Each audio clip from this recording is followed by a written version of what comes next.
Count Corla. It's been 4 years since a biodiversity emergency was declared in Ireland, and the gradual destruction of our native landscape is showing no let-up. And we must take bold steps to put a stop to this destruction and start the process of restoration. We are towards the bottom of the EU ranking when it comes to levels of forest cover among EU states. Our UNESCO biosphere sites are neglected. Because if you travel, and you indicated earlier that you were in Killarney last week, and you'll have seen for yourself the challenges that the Sika deer, the rhododendron, all that they have, it's becoming increasingly bare, and a strategy must urgently be put in place to remove invasive species from the biosphere. And our other UNESCO biosphere site, Dublin Bay, is subject to frequent abuse with high volumes of raw sewage flowing into the bay. Earlier this month, David Turner from Sandymount sent me shocking footage of raw sewage being released straight onto Sandymount Strand. Scores of sanitary products and tissue were left on the beach. Not only is this doing harm to the biosphere of Dublin Bay, but it's equally creating a health risk for many of the hundreds of people using the beach each day. And it is demoralising for those involved in projects looking to support our biosphere.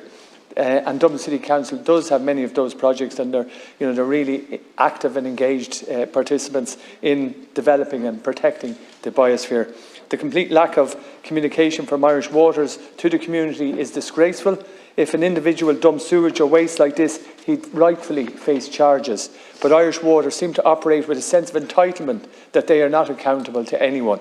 As we approach the summer months, this lack of accountability must stop. We need to see meaningful engagement from Irish Water and DCC with the local community. How is it acceptable that in 2023 that we continue to allow raw sewage be released into this Dublin Bay biosphere? Dublin Bay has a vibrant community of users along it.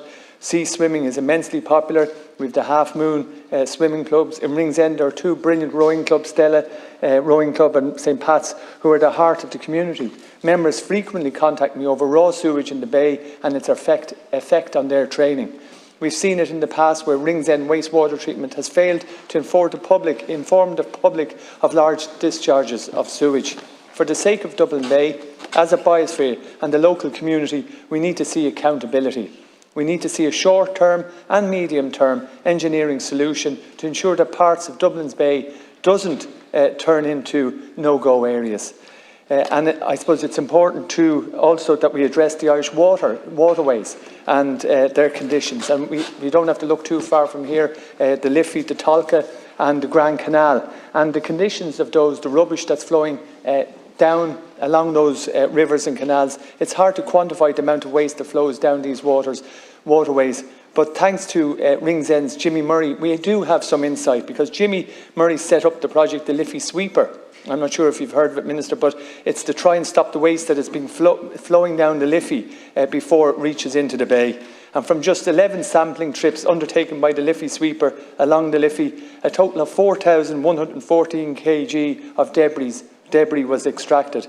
The vast majority of this was able to be recycled. Had the Liffey Sweeper not been out in those days, thousands more kilograms of waste would be out in the bay. So projects like the Liffey Sweeper need to be supported and expanded and cover more waterways and need to be in place 24/7. Gurmagat.